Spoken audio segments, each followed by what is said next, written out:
Yeah. So Abby and I are a bit dysregulated because we're not used to standing on the stage and we're not used to having microphones either. So it's a bit new to us. So our project, just as June was talking about, is called Creating Caring Connections. We work for Early Years Scotland, and we've been funded by Eastern Bartonshire Council for this project. It came about as a result of a health project, actually, that we were working on called Henry. And a lot of parents were coming forward to Henry who had neurodivergent children, but Henry wasn't designed for those families. Neurodivergent families, I am one. I have 2 boys. One was a late diagnosis of ADHD, very traumatic journey, in and out of CAMS 5 times. And the other one is at university, and he is just on the pathway now, and I'm on the pathway as well. So we live a fully neurodivergent life in our house. So I've actually been really passionate about this. I've been working in early years for about 35 years. And in the last 10, I've come to focus more on neurodivergence.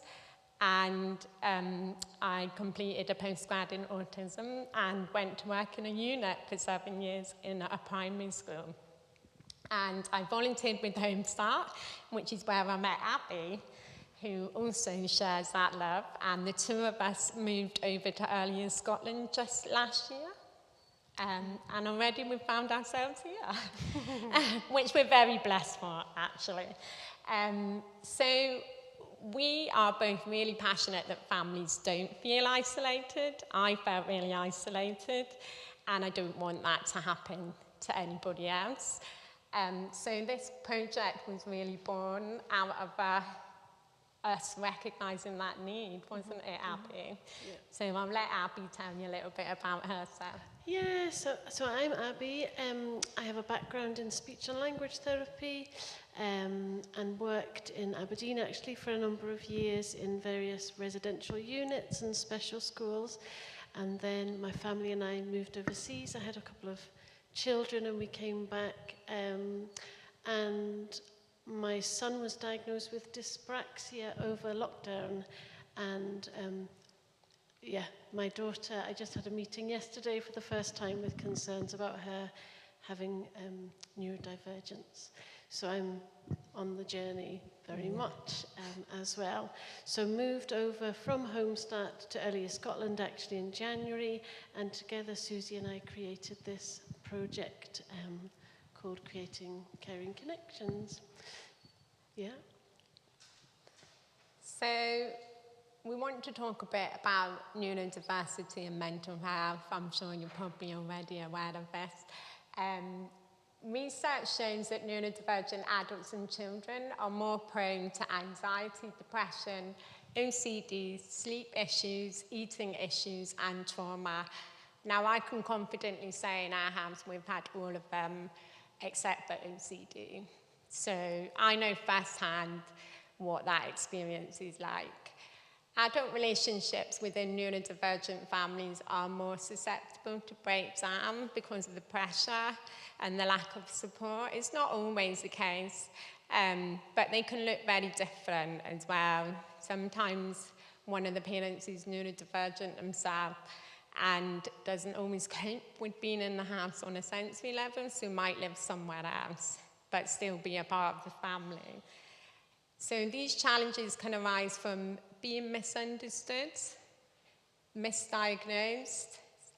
My younger sister was diagnosed with a borderline personality disorder, but we actually think she was probably ADHD now. Having communication and sensory processing differences can just make life that bit more challenging, and experiencing barriers to accessing support. It's very difficult to get an adult diagnosis. I'll probably be waiting for a long time for mine for ADHD. Oh, wrong way. Abby, I don't know if you want to do.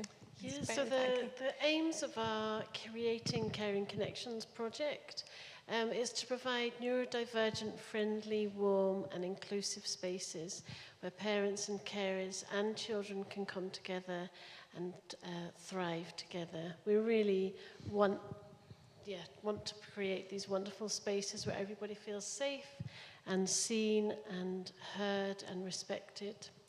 And there's 3 strands that we focused on. I don't know how well you can see it up there. So the first is core, so helping parents and carers to build a toolbox of strategies for understanding and confidently connecting to ourselves through focusing on self-care, well-being and regulation to foster resilience. So we wanted to create a time in our sessions together for the parents to focus and just do a bit of mindfulness, or maybe some time thinking about gratitude, things that they're thankful for in their lives. We did a session on that just this week, and there was a mum that couldn't think of anything to be thankful for. She was so overwhelmed with the demands of her family that she found it difficult. We call it like putting on a lens, like a lens of seeing gratitude. So that was a valuable exercise for her, and we found it to be really crucial for some of our families. The next part that we want of the programme is to think about the child, to support parent-carer connections to the child or children through developing an understanding of communication, sensory processing, emotional regulation and play, and then thinking about community as our final strand. So creating a supportive neurological parent-carer local peer group to enhance connections to the wider ASN support in the local community and more widely across Scotland, and to listen to and identify the needs of this community and create ASN resources and databases that build community strength. So we have got somebody from Early Years Scotland who's very much advocates at a governmental level. So we are creating experiences of people in our workshops, and we're sharing them with them so that when she continues to take things forward at a governmental level, then she's getting those voices heard as well, which is just fantastic, and we're really pleased about that, as well as helping the parents to connect to each other and share their experiences. That's been a real strength as well, of people sharing their experiences in a space where they feel validated and understood. And this is what I just talked about there in a simple diagram. It's the heart of it is about being cared for and nurtured and safe. So that's through the 3 hearts, concentric hearts. Yeah, we were very passionate that adults should look after themselves, because if you're dysregulated, it's really going to affect your children. And often parents put themselves at the bottom of the list, but that's not how it works. If you're not regulated, you can't be there for your children. So Abby and I really wanted to carve out that time and make sure that in every session that we did, that the parents had a little bit of time to learn a new strategy for looking after themselves. So there's 2 strands to the project. One's called Marvellous Minds, and that is an 8-week set of workshops for parents and carers. So we've had grandparents come along as well that look after their grandchildren, which has been really lovely. And as we said, each one of them focuses on self-care every week. We also do a little bit on sensory and understanding children's behaviour. Is it a meltdown? Is it a tantrum? How do you know the difference? That can be very challenging. And Abby talks about communication, levels of understanding. We've had adults come along who've started to realise that actually they don't follow 3-word instructions themselves. So it's been quite an enlightening journey for the adults that have come along, that actually they're neurodivergent as well, and they're expecting a lot of their children, but they can't process themselves. So that's been quite a journey, hasn't it, for some of our parents, and me included. I was like, I never ask my boys to do 3 things at once. I always only ever ask them probably to do 1 or 2. I've just made that adaptation in life and never even thought about it. So, and I talk about play. I'm really passionate about play. A lot of people say autistic kids don't play. They do play. It just looks a little bit different sometimes, and it's about teaching people how to get into that, how to use sensory to connect to your child, how to play their way. A lot of parents expect the children to go off script and be flexible and adaptive, and actually they probably can when they feel safe, but it might take a long time to get to that point. So we talk about things like that, and we explore these things. It's not just Abby and I talking. We use a workshop approach, and we have a flip chart, and we ask questions and generate thinking around those things. So I'm just going to say the workshops are for parenting carers with children aged, I don't know, like 1 to 12. Yeah. We sort of stretched early in Scotland a bit up the way. And the Health Project did 0 to 5 and 5 to 12. So we were very passionate about, well, hold on a minute, I think we can stretch the 0 to 5 early years framework up to 12 as well. That gave us a foot in the door. Because often families of 5 to 12-year-olds are falling down a big gap.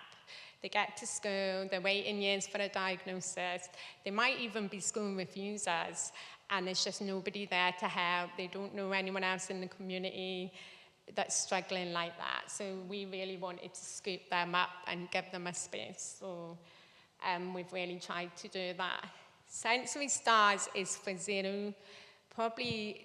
Well, you wouldn't really know him at 0, but I've had a child as young as 16 months come along that's been quite obviously autistic, up to around 6, because sometimes I've been kept back a year. So they come along to a play session that's designed for children with neurodivergence. The numbers are capped because children with neurodivergence typically don't cope with very busy places. And they play alongside the family member, whether it's granny, grandpa, dad. We've had quite a range. It's not just been mum. And I can informally step in and chat to them about sensory and what play looks like for their child, and if they've got any schemas going on. Schemas are a great way to extend autistic play. And the families in one of my group actually formed a lovely bond. And I was quite sad. It's just an 8-week block at the minute, but we're looking to possibly extend that if there's a need for it in communities. So we are growing and developing and taking feedback, aren't we, Abby? It's a pilot, and it's only been going for 3 months, but the feedback has already been really good. We're very heartened by it.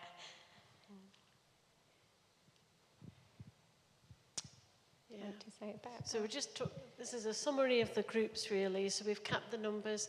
For Marvellous Minds, we'd cap it at like 10 different families, because we want space and time to share our stories. I think if it gets much bigger than that, then it can be difficult to give everybody that time.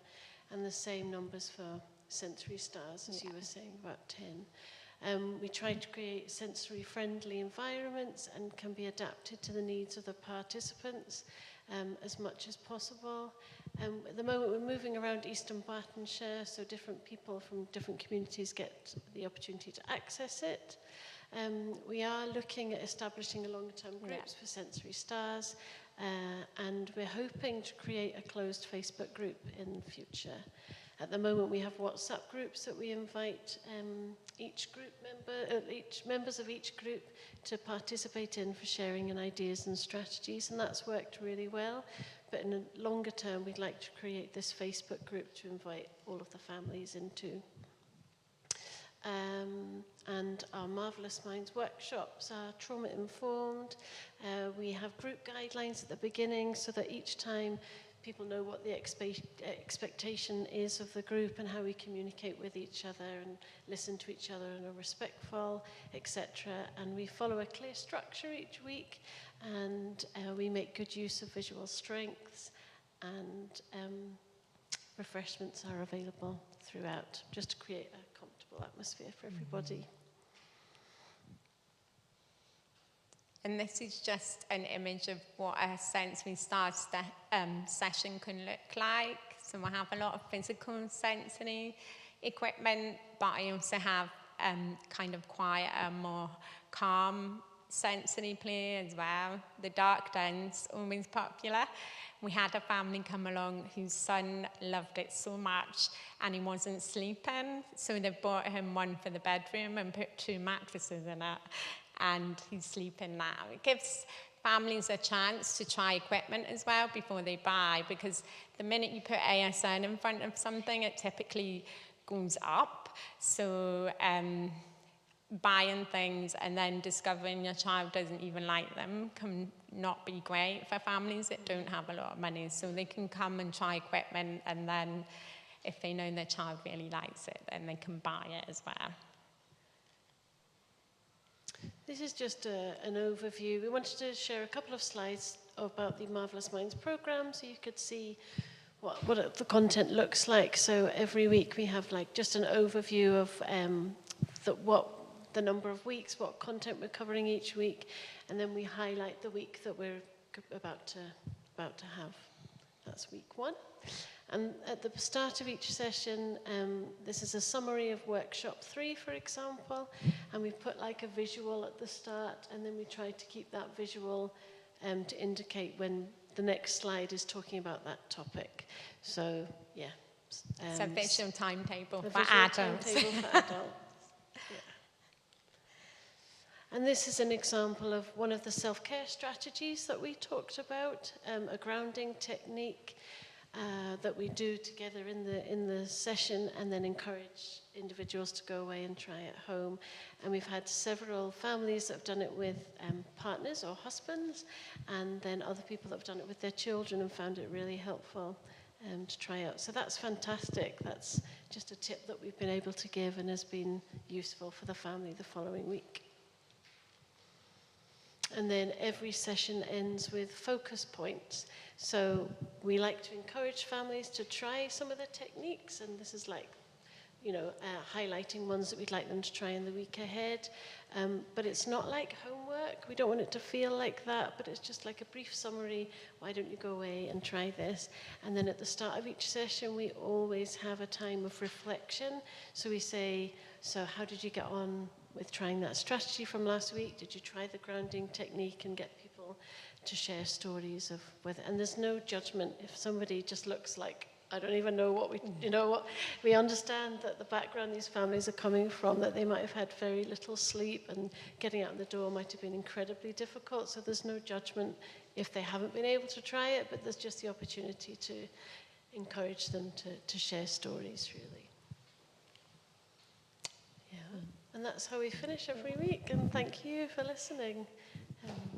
Yeah, thank you for listening.